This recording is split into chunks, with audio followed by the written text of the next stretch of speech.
es que al final terminará levantado. Israel reclama en la ONU su derecho a tomar represalias por los ataques de Irán. Ese es el titular del diario, del importante diario El Comercio de hoy, ¿no? Israel reclama su derecho.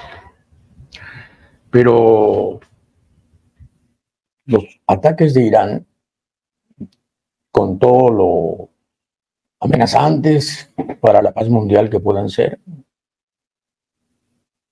con todo lo censurables que puedan ser, son en realidad contraataques, porque es la respuesta iraní, una respuesta moderada, absolutamente moderada, al asesinato de 13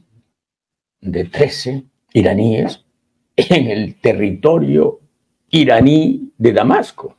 El consulado iraní en Damasco voló con una bomba lanzada desde un avión israelí. Mataron a 13, entre ellos 7 miembros de la Guardia Republicana, entre ellos un general de la Guardia Republicana. O sea, un asesinato a mansalva, además en territorio extranjero, una violación del Tratado de Viena de 1961, una violación absoluta y salvaje. Y claro, Irán ha lanzado un contraataque que ha producido una niña herida, felizmente. Una niña herida, levemente, y ninguna otra cosa importante, porque ha sido un ataque, digamos, en cámara lenta, ¿no? El 90% del ataque ha sido con drones que se demoraron horas en llegar y que simplemente fueron abatidos por el sistema el domo de hierro, llamado así en Israel, la cúpula de hierro, que está basada, digamos, fundamentalmente en todo el sistema Patriot, de anticohetería Patriot, proporcionado por los Estados Unidos. En todo caso, se trata de un contraataque. Israel reclama en la ONU su derecho a tomar represalias. Muy bien. Si Israel toma represalias por el contraataque iraní, ya no apostamos a nada, ¿eh? No sé qué podría pasar. Lo más probable es que Israel ataque el centro nuclear, el centro de experimentación nuclear iraní, donde todavía no hay ninguna bomba atómica, porque no han llegado a ese proceso, pero donde Israel sospecha que están por construir una bomba atómica o una capacidad atómica determinada. Bueno, eso significará otra respuesta iraní y espero que la administración norteamericana, que por lo menos ha adelantado que no se va a sumar a ninguna represalia contra Irán, haga algo al respecto. Importante el artículo de Rosa María Palacios en La República. Confesa, pero no contrita. Se refiere a la señora que está en Palacio. A la señora que está en Palacio. Sostiene Rosa María Palacios que la señora se ha autoinculpado de un modo clamoroso y absoluto y que por lo tanto es pasible de una acusación penal por enriquecimiento ilícito. Al reconocer el préstamo, que por supuesto es mentira, pero aún admitiendo que fuese verdad, al reconocer el préstamo ya está reconociendo un delito. Leo.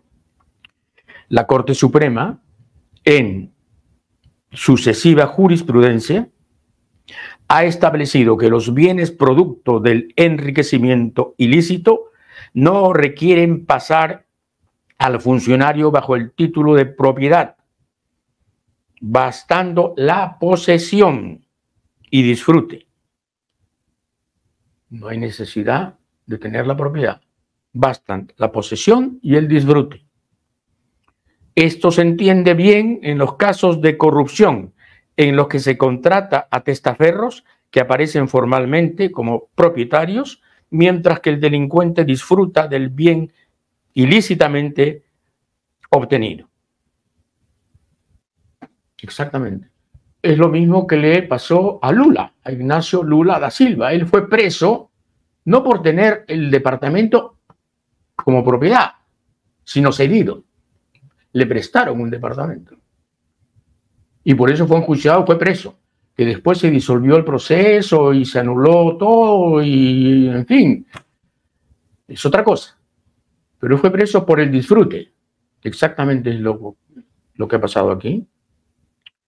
Y es lo que va a ser parte del expediente que llevará a la señora Boluarte a su destino.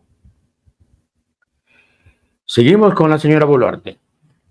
La señora Boluarte ha llegado a tener, según esta encuesta publicada en el diario El Comercio, una encuesta hecha por Datum, comentada por Urpi Torrado, ha llegado a tener ahora, en este momento, 7% de aprobación. 7% de aprobación, 88% de desaprobación. Es el récord. Es el récord. Y el señor, que parece ahí una sombra chinesca a su lado, el señor que no existe, este Gasparín, este Comodín, este lustra algo, que es Gustavo Adriansen, tiene 8% de aprobación. 22% dicen que no saben, no opinan, ni lo conocen. Y 70% lo desaprueba. Pero lo más importante de la entrevista, perdón, de la encuesta, lo más importante de esa encuesta es la pregunta: ¿usted le cree o no le cree a la presidenta Dina Boluarte cuando afirmó que los relojes Rolex eran prestados? Lamento, no los prestamos, pido disculpas. Muy bien. Le preguntan a la gente, ¿le cree o no le cree? Le cree 4%. 4%. Bueno, tenemos 4% de idiotas. Pero yo pensé que éramos más, ¿eh? Más. 4%. Estoy aliviado. 92% no le cree, señora Boluarte. Señora Boluarte, 92% no le cree. No le cree a la escena esa que usted hizo. De verdad que era vomitiva. Señora, era vomitiva. ¿Quién es su consejero? Sí, pues el primer ministro, me imagino, ¿no?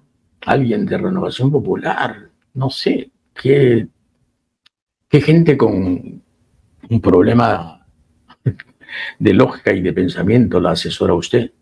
Pero el resultado es que el 92% de los encuestados por Datum, encuesta del Comercio, no le cree, señora.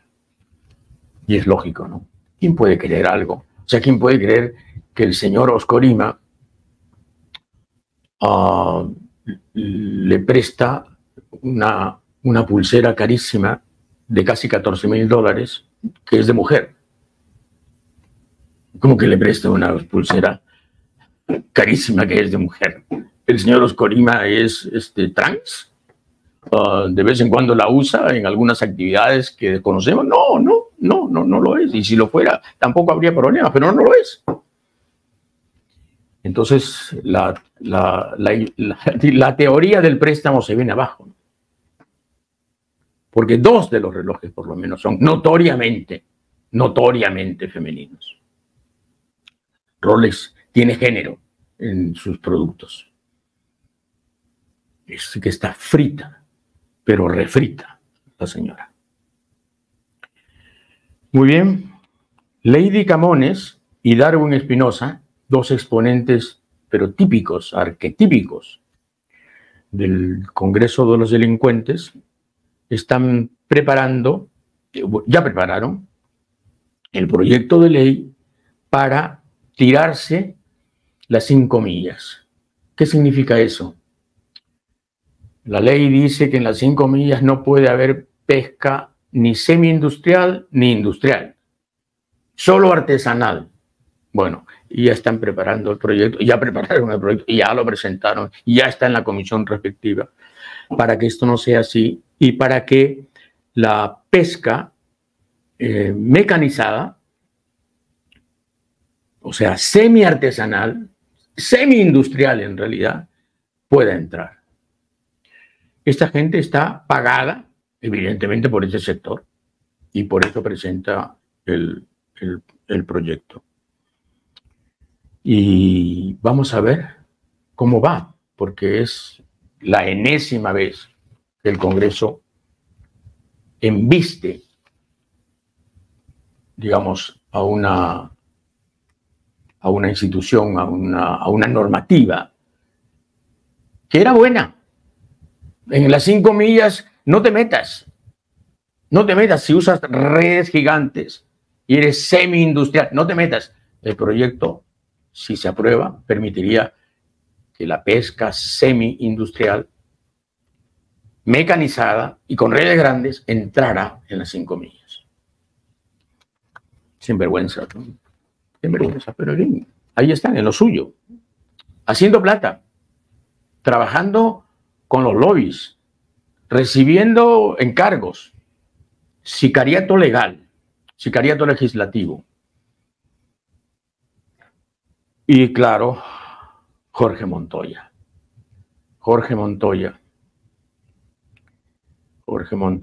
el almirante de Charco, de Tina, no, de Charco, ha presentado este proyecto para dar amnistía a los procesados por violaciones a los derechos humanos de los años comprendidos entre el 80 y el 2000. La propuesta incluye la amnistía para los sentenciados mayores de 80 años, o sea, nombre propio, amnistía para Fujimori, para Montesinos, para los miembros del Grupo Colina, para Querosene y compañía. A eso se dedica el almirante del Charco, Jorge Montoya. Amnistía para esta gente. Y ya está, ya presentó el proyecto, está en la comisión respectiva y se verá en el Pleno.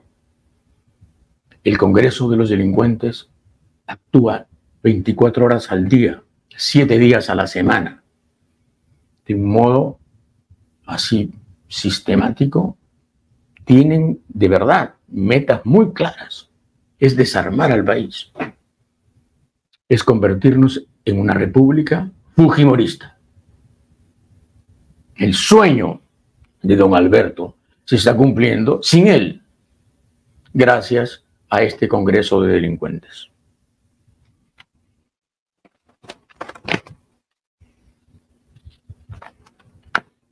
Y por ahí va la cosa, ¿no? Una sala de apelaciones ordena devolver bienes incautados a la Universidad Alas Peruanas. Sí, pues, lo que había ordenado el magistrado Víctor Zúñiga ahora resulta rebatido por una sala, la segunda sala penal de apelaciones.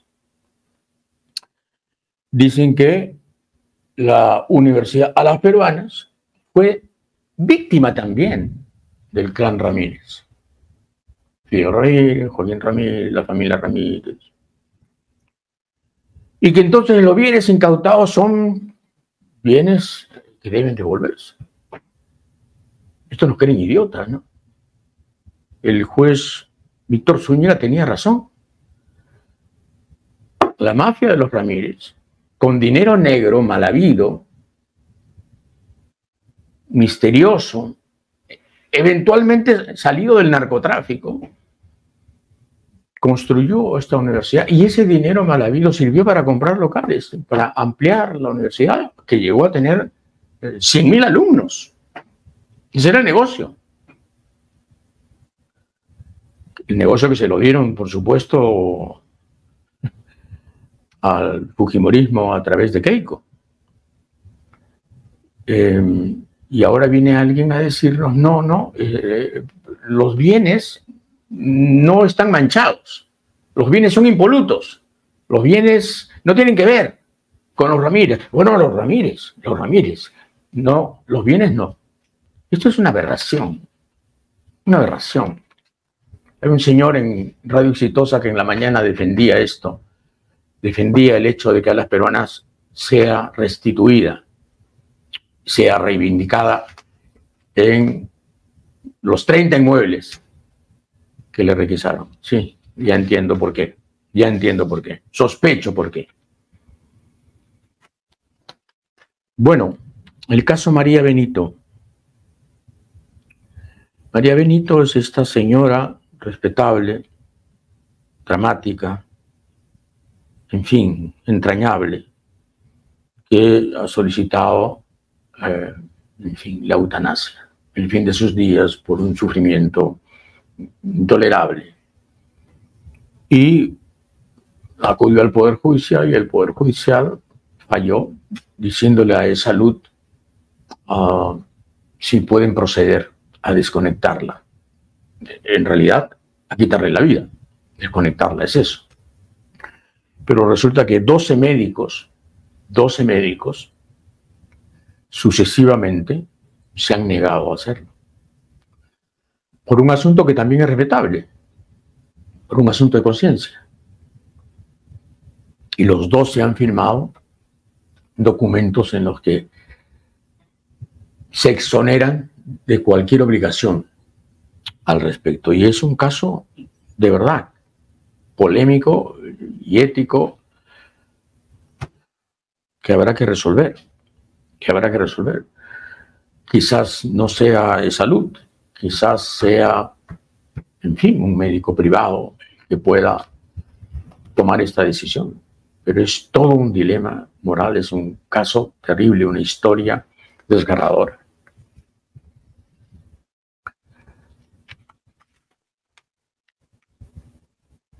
El TC puede acabar con la polémica de Junta Nacional de Justicia contra el Congreso, dice un diario. Sí, claro. El TC, por supuesto que puede acabar con la polémica de la Junta Nacional de Justicia contra el Congreso. El TC puede acabar con todo. El TC, nombrado por el Congreso de los Delincuentes, puede hacer lo que le dé la gana. Y evidentemente está tramando, no cabe la menor duda, no me cabe la menor duda, está tramando una resolución, un fallo, una sentencia histórica, así la llamarán, en donde decidan darle la razón al Congreso en el tema competencial y, por supuesto, redimir a la señora Patricia Benavides, que también ha planteado su asunto en esa instancia. Están preparando la reivindicación de Patricia Benavides. De este TC podemos esperar eso y muchísimo más. Pero les anuncio,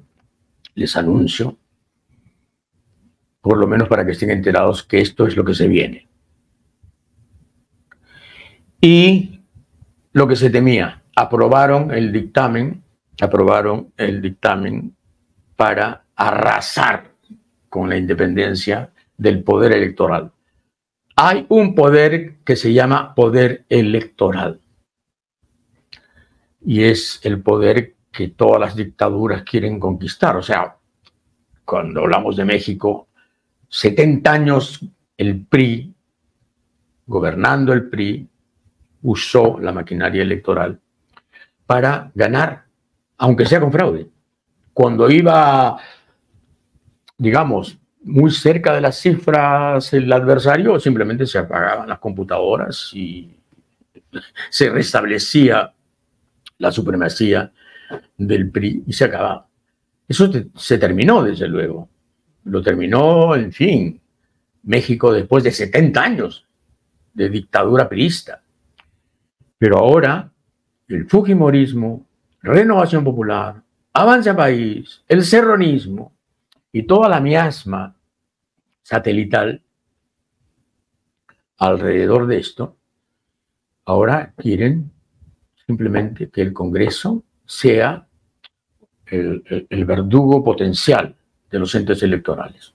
Y entonces han aprobado el dictamen que consiste en la modificación del artículo 99 de la Constitución para incluir a los titulares del Jurado Nacional de Elecciones, la OMPE y el RENIEC en la lista de los funcionarios que pueden ser sometidos a juicio político por infracción constitucional. A juicio político. Ojo, o sea, los votos mandan. Si tengo 87, listo, fuera. La cantidad manda.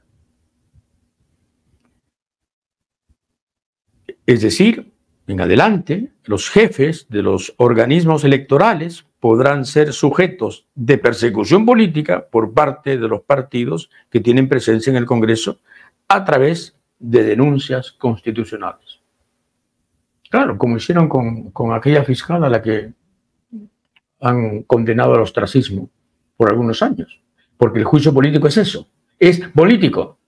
No tiene que ver necesariamente con hechos, con realidades, con transgresiones, con conductas delictivas, simplemente es, no me caes, no me convienes, eres un problema, entonces te voto.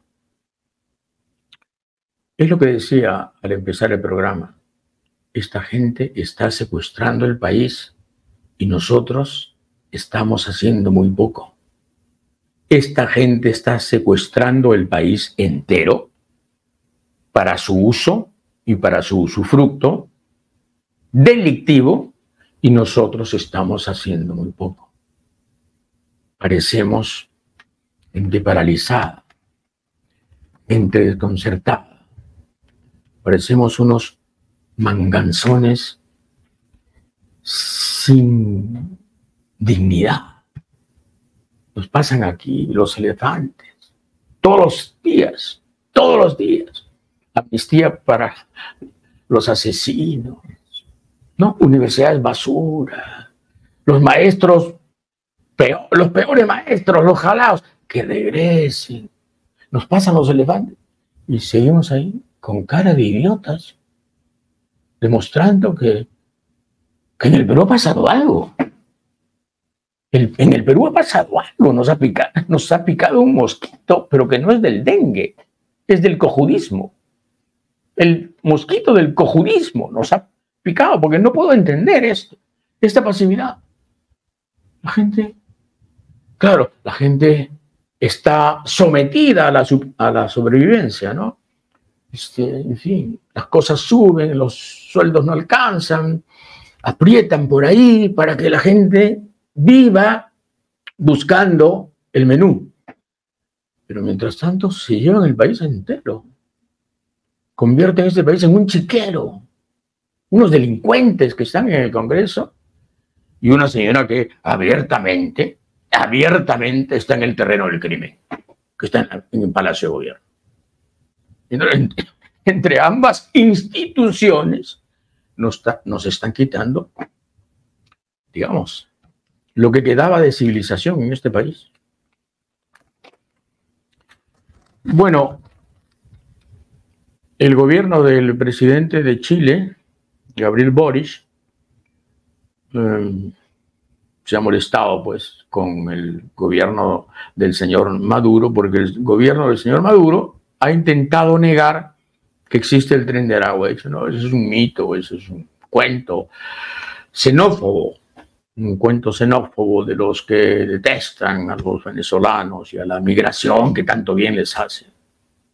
Madre mía. El Tren de Aragua existe. El Tren de Aragua existe, oye. Remedo de Bolívar, furgón de Chávez, el tren existe y es de Aragua y ha infestado parte de América Latina y ahora Nueva York. Sí, lo conocemos. Lo exportaste tú. Aquí llegó gracias a Kuczynski, el gringo bamba. El peruano trucho, no se sabe cuál de las dos frases se le ajusta más. Y en fin, simpático, ¿no?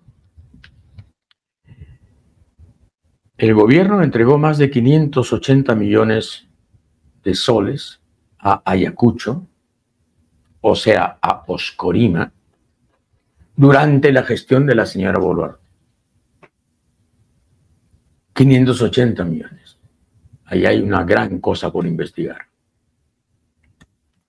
¿Cuánto dinero fue a parar directamente a Oscorima? ¿Y cuánto dinero del reparto ha ido a parar a manos de la señora que está en Palacio. Dizque gobernando. Eso se sabrá, no ahora, se sabrá con el tiempo como se supo tanto. Cuando, me acuerdo perfectamente cuando en Liberación descubrimos la primera cuenta de Montesinos en el Banco Vice, el cerrado Banco Vice, que después fue el Banco Sudameris. 2.666.000.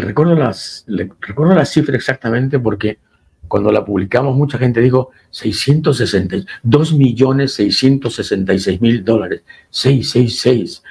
La cifra de la bestia, del demonio. Sí. Recuerdo que cuando publicamos eso, mucha gente dijo, no puede ser. O sea, lo que se rumoreaba, lo que se decía en voz baja, lo que se, en fin, lo que se presentía, era cierto. Fue la primera cuenta. Desde luego nos quedamos cortos. Después aparecieron las cuentas de Suiza. 48 millones de dólares en Suiza. Todo robado. Robado con las compras de armamento.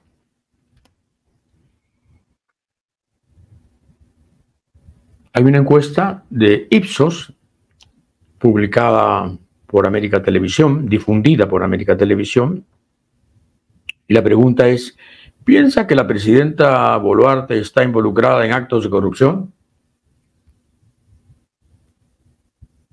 Corrijo, piensa que Dina Boluarte, borro de la presidenta, ¿piensa que Dina Boluarte está involucrada en actos de corrupción? La respuesta es bien sencilla, 85% dice que sí. 85% dice que sí, que Dina Boluarte está metida en actos de corrupción. Y 10% dice que no, 5% no sabe, no opina. La gran mayoría, aplastante mayoría, abrumadora mayoría piensa que la señora está metida en actos de corrupción. Soy parte del 85%, desde luego. El sobón de la semana, la sección que inauguramos la semana pasada, tiene un nuevo huésped. Hugo Guerra. El caso Rolex ha sido un psicosocial desestabilizador, pero que ha abortado. Hugo Guerra, que es, digamos, uno de los intelectuales, entre comillas, de la derecha, ¿no? Uno de los académicos de la derecha. El viejo periodista de tantos años del Diario del Comercio que ahora escribe en Expreso. Esto es importante. Qué susto que tienen, qué miedo les da que lo de los Rolex y el descubrimiento de la naturaleza criminal y delictiva de la señora que defienden crezca, que se convierta en proceso y posiblemente en vacancia. Qué miedo que les da terror. Quieren asegurarlo todo primero. Por eso el asunto de ocupar territorio, instituciones, siglas. Por eso es tan importante llegar hasta el 26. Tienen 2 años para coparlo todo y luego convertirnos en sus siervos. El sobón de la semana es Hugo Guerra. El caso Rolex ha sido un psicosocial desestabilizador, pero que ha abortado. ¡Qué asco! Madre mía. Bueno, hoy día las Fuerzas Armadas realizaron un operativo en contra de un aeródromo, el Hatun Rumi, en Pichari, con el objetivo de neutralizar los campamentos de la organización terrorista Sendero Luminoso. Durante esos enfrentamientos, un técnico de la Marina de Guerra del Perú ha fallecido en manos o por fuego de los remanentes terroristas. El técnico de tercera de la Marina de Guerra del Perú, Edgar Tiburcio Espinosa, fatalmente ha fallecido en estos enfrentamientos del día de hoy, de la madrugada de hoy. Pero la pregunta que uno se hace es, el Brain empezó, digamos, orgánicamente, sistemáticamente, el año 92, más o menos. Dios mío, tenemos 92, 2, 12, 22, 32 años después, seguimos perdiendo gente en batallas en donde el ejército tiene que usar artillería en contra de un aeropuerto clandestino que sirve al ejército de sendero. ¿Pero qué es esto? ¿Qué es esto? Es terrorífico pensar que en el Bahrein sigue habiendo columnas de esta magnitud de Sendero Luminoso. No es concebible. Pero en fin, así es. Libros. Tengo algún tiempo para libros, pero lo haré del modo más breve posible. Este es un libro que, en fin, es un libro siempre de cabecera, porque es el famoso libro del año 31, 1931, de Jorge Basadre, Perú, problema y posibilidad. Siempre es una fuente de información, de reflexión, de polémica también. Yo no estoy de acuerdo con las tibiezas de Basadre, ¿no? Pero el año 31 era un Basadre mucho más duro, mucho más audaz, mucho más censor. Juzgaba más críticamente la historia. Pero en fin, de eso no se trata esto. Se trata de lo siguiente. ¿Qué burra puede ser la gente y cómo la historia puede depender de un burro? Les cuento. En 1878, Bolivia se enfrenta a los chilenos que tenían la explotación del salitre en Antofagasta. Y, en fin, esa pelea llega al momento en que Bolivia le impone 10 céntimos más de impuesto al salitre de Antofagasta, ¿no? Y los chilenos en realidad no eran chilenos y británicos. O sea, la guerra con Chile empieza con eso. La guerra con Chile empieza así. Hilarión Daza, el presidente de Bolivia, exacerba los ánimos, tensiona la región y en un momento dado, el 1 de febrero de 1879, 13 días antes de la invasión chilena, le escribe una carta al prefecto de Antofagasta y le dice: tengo una buena noticia que decirle. He fregado a los gringos eran los ingleses, que eran parte de la sociedad que explotaba el salitre. He fregado a los gringos decretando la reivindicación de las salitreras y no podrán quitárnoslas por más que se esfuerce el mundo entero.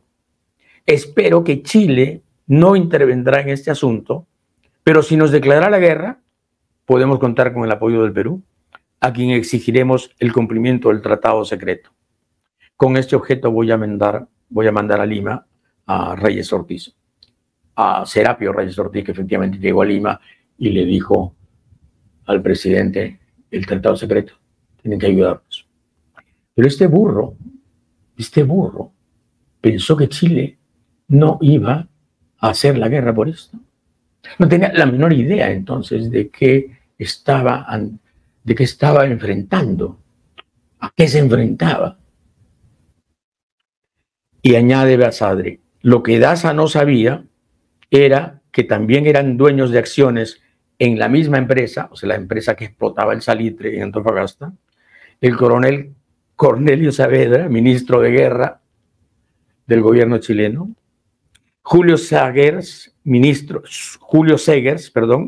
Hacienda, Antonio Varas, presidente del Consejo de Estado y jefe del gabinete que sucedió al de Belisario Prats, que declaró la guerra, Rafael Sotomayor, diputado, jefe del Estado Mayor y director de las operaciones bélicas, hasta su fallecimiento, Luis Pereira, diputado por Talca, José Francisco Vergara, gran personaje en las campañas de Tacna y de Lima. Toda esta gente era parte del accionariado de la compañía del ferrocarril que explotaba el salitre. Y el burro de Hilarión Daza, general, presidente de Bolivia, dijo: no, yo les quito todo, y efectivamente los expropió. Dijo: no van a reaccionar. Y si reaccionan, no importa, aquí está el Perú. que nos va a ayudar. Cómo la ceguera puede llevar al abismo a una persona y esa persona puede llevar al abismo a un país. O sea, Bolivia es mediterránea por Hilarión Daza, que además fue un cobarde, porque a la hora de los loros, cuando se trató de ayudar al ejército peruano en la famosa contramarcha de Camarones, dio media vuelta y se regresó. Eran 3.000 hombres que podían haber hecho una gran contribución en la batalla del Alto de la Alianza. Y este cobarde dio la media vuelta. Bien, Manuel Seoane. Manuel Seoane, llamado el Cachorro, el sucesor de Haya, murió de un infarto empezando los 60, fatalmente. Fue un gran tipo. Y en este discurso de 1946, en el viejo Estadio Nacional, el de madera, pronunció un discurso en alabanza de Haya de la Torre, que estaba presente. Fue un gran mitin a prisa del año 46. El 45 el APRA había vuelto a la legalidad gracias al gobierno de Bustamante y Rivero, ¿no? Y en esta reunión multitudinaria, en este acontecimiento, Seoane, Manuel, el Cachorro, decía: ¿cómo no vamos a quererlo con el cariño y respeto que nace espontáneamente de nuestro corazón? Sin duda debe tener algún secreto embrujo, porque a lo largo de su vida va amarrando voluntades y corazones al ancho tronco de su afecto. Pero en verdad, ni hay secretos, ni hay embrujos, y debemos decirlo. Todos le decimos viejo al referirnos a él, pero viejo porque lo identificamos con esa capacidad de experiencia y de bondad que a él le llegó tempranamente. En fin, es una apología, era un gran orador. Todo esto es improvisado, está transcrito tal como se escuchó. Pero lo que quería decir es, claro, era el APRA que se podía enorgullecer de un líder como Haya. Porque Haya podrá haber tenido 1000 defectos. La derecha decía que tenía 100.000. En realidad tenía 10, como todos. Pero nunca fue un ladrón. Nunca fue un ladrón. Nunca se hizo rico. Nunca aprovechó del Estado. Yo estuve en su casa para entrevistarlo, como ustedes saben, acompañado de César Leván, y vi su polvorienta pobreza, su austeridad absoluta, inmaculada, su carácter mesocrático y su humildad doméstica. Eran otros tiempos.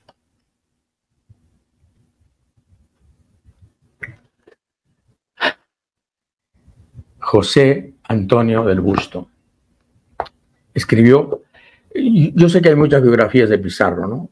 La de Porras es maravillosa y todo lo demás, pero creo que la mejor escrita es esta, José Antonio del Busto de Uturburu, porque narra el momento en que matan a Pizarro. Es el 26 de junio de 1541. Pizarro está en Palacio y entran en las turbas de Almagro, ese viejo tullido horroroso que ha sido asesinado por Hernando Pizarro en el Cusco. Vienen los almagristas a cobrarse la revancha y a matar a Pizarro, el matador de Almagro. Almagro y los de Chile. Desde ahí nos viene, ¿no? Almagro y los de Chile.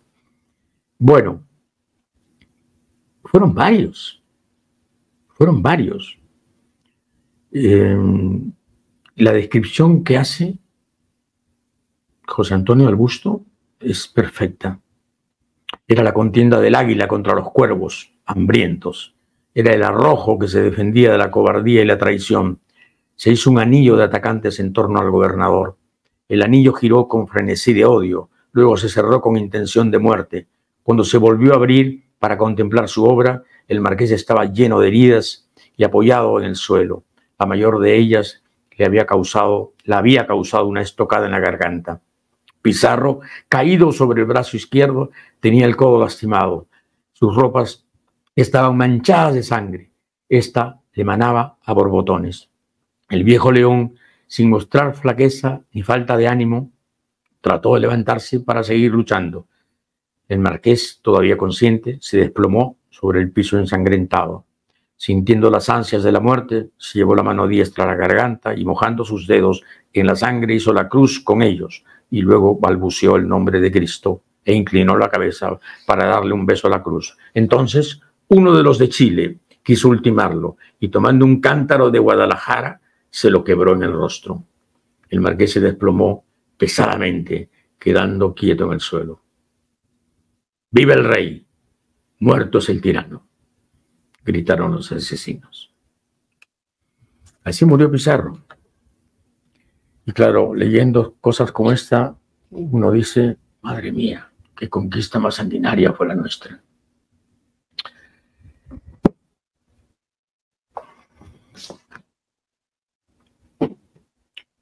Les leo esto, les leo un parrafito chiquito y les pregunto, ¿de quién puede ser?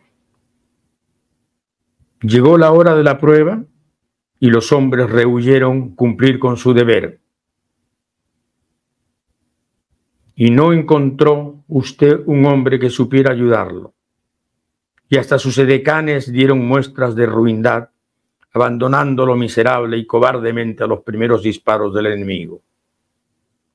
¿A qué ambicionaban ciertos hombres altos, puestos y mando de soldados si no se sentían con coraje para batirse?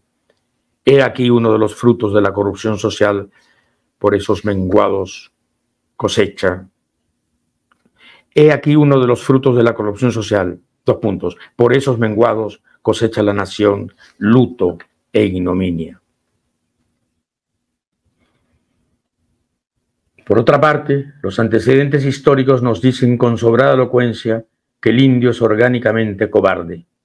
Bastaron 172 aventureros españoles para aprisionar a Atahualpa, que iba escoltado por 50.000 hombres, y realizar la conquista de un imperio cuyos habitantes se contaban por millones. Aunque nos duela declararlo, hay que convenir en que la raza araucana fue más viril, pues resistió con tenacidad a la conquista. No, esto no lo escribió Vicuña Maquena, ningún historiador chileno, lo escribió Ricardo Palma, en una carta a Nicolás de Piérola, fechada en febrero 8 de 1881. Lo curioso es que es una carta muy amistosa, muy afable, muy cálida,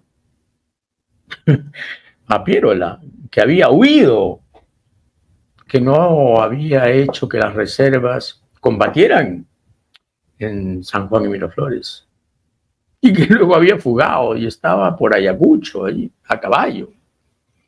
Se había retirado de la batalla como se retiró Mariano Ignacio Prado un año antes. Pero en fin. Este es un folleto de Francisco Miró Quesada, el filósofo. Se llama La ideología de acción popular. Tiene 1, 2, 3, 4, 5 páginas, porque el resto es prólogo y anexos. En 5 páginas está la ideología de acción popular. Pero aquí lo interesante es que sí había, digamos, un planteamiento discutible, pero académico, de la derecha, porque eso era Acción Popular, una derecha moderna, una derecha, digamos, de avanzada en la interpretación del Perú. Había, por ejemplo, lo más importante, lo que dice esto es que la ideología de Acción Popular, teñida del pasado peruano, del pasado inca peruano, o del pasado precolombino peruano en general, esa ideología se basa en un estado previsor, que es planificación. Justicia social. Justicia social. Lo dice claramente Miró Quesada. Y acción del pueblo, que es acción popular. O sea, la capacidad del pueblo de construir su propia obra siempre y cuando esté, digamos, suficientemente guiado y bancado, abastecido. Pero es importante, ¿por qué? Porque era la derecha de 1956. Una derecha que pensaba en el país, que inclusive llegaba a decir, si no nos reconciliamos entre los dos Perús, el Perú costeño privilegiado y el Perú indio, o el Perú mestizo, o el Perú rural, si no hay esa reconciliación, no va a haber país. Eso pensaba la derecha. ¿Se imaginan esa derecha comparada con el almirante del Charco? Comparada con lo que ahora es, digamos, la expresión intelectual, entre comillas, del Congreso. Bien. Trotsky, tremendo personaje, ¿no? Pero antes leía, hace unos momentos leía, me encanta decir en antes porque es correcto. Alguna gente cree que en antes no es correcto, es absolutamente correcto. Me encanta decirlo. Bueno, en antes se hablaba de cómo este burro de Hilario Daza subestimó a Chile, ¿no? Bueno, Trotsky, que era un genio, tenía el mismo problema. Era débil. Era débil. Era un radical. Pero a la hora de los loros se chupaba. Y aquí, en esto que aparece como un diario, es un lindo libro, La crónica de Trotsky, 1928, ¿no? 1928, 11 de julio. Anoto, Bukharin, uno de los que va a ser asesinado por Stalin próximamente. Bukharin mantiene una entrevista secreta con Kamenev, otro que va a ser asesinado por Stalin próximamente, a quien ofrece una alianza y se refiere a Stalin como el nuevo Gengis Khan. Nos hará matar, le dice Bukharin a Kamenev. Nos hará matar. Y tiene razón, los va a hacer matar. El Partido Comunista se está convirtiendo en el Partido Stalin. Y el Comité Central se está convirtiendo en el reino de Stalin. Y el secretario general se está convirtiendo en el ultramonarca del Partido Comunista. Entonces van donde Trotsky y le dicen, ¿qué hacer? Y Trotsky recomienda apoyar a Stalin y critica tanto el punto de vista de la derecha como el de los izquierdistas, que califican al partido de cadáver hediondo. Trotsky les pide calma, serenidad. Esto puede pasar. Poquito después, por supuesto, lo mandan al diablo y lo deportan. Lo deportan. Y luego lo matan en México en 1940. Lo matan. Lo matan un estalinista. Muy bien. Este es un libro inolvidable para quien lo lee, ¿no? The Catcher in the Rye. El cazador oculto, bueno, es una traducción mala, ¿no? Es el libro de Salinger. El guardián en el centeno. Es esta maravillosa historia de Holden Caulfield, un adolescente de 16 años que es el autor del libro en primera persona, ¿no? Es Salinger, es el genio de Salinger que habla por el adolescente, pero que, digamos, expresa todo el desasosiego de esa edad maravillosa. Hay una escena fantástica que es la que justifica el título del libro, porque la hermana del protagonista le dice, a ti no te gusta nada, a ti no te gusta nada, todo te parece poco. Y él le dice, no, sí me gustaría ser algo, porque le dice, ¿qué te gustaría ser? Y no sabe qué contestar hasta que al final se le ocurre, bueno, me imagino a un montón de chicos jugando en un campo de centeno inmenso. Miles y miles de chicos, sin nadie que los cuide, ningún adulto, quiero decir, excepto yo.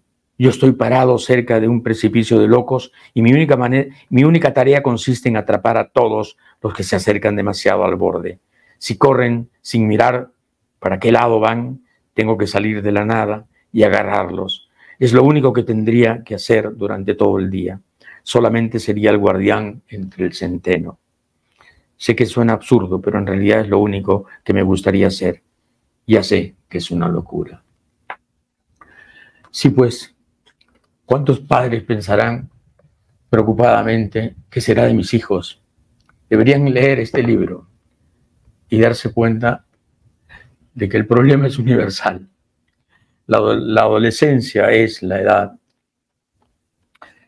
de la duda, la edad de los ensimismados sin concierto y aparentemente sin futuro. Pero es un episodio apenas. Y termino con un poema de Alejandro Romualdo que viene muy bien para el momento. Se llama Paz sin cuartel. Dadme un punto de paz, dadme tan solo un punto, como un haz de aspiraciones, como un golpe de gracia plena y ancha, como un punto vital final. Señores, dadme un punto de paz y moveré los corazones y arderé sus golpes para que en los latidos de la vida triunfe el amor sobre un horror de errores. Dadme un punto de paz, pido tan solo un punto, donde el hombre pueda apoyarse, alzarse, andar sobre las albas del bien, lograr que no zozobre. Paz en el río por amor al agua, paz en la llama por amor al fuego, paz en el viento por amor al aire, paz en la tierra por amor al prójimo, paz sin cuartel a toda guerra, paz sin cuartel por el hambre y para el hombre, por el hombre y para el hombre, perdón, paz sin cuartel, repito, y lo sostengo con la vida en un grito de orbe a orbe. Caray, ojalá que sea profético, ¿no? Hasta el lunes y muchas gracias.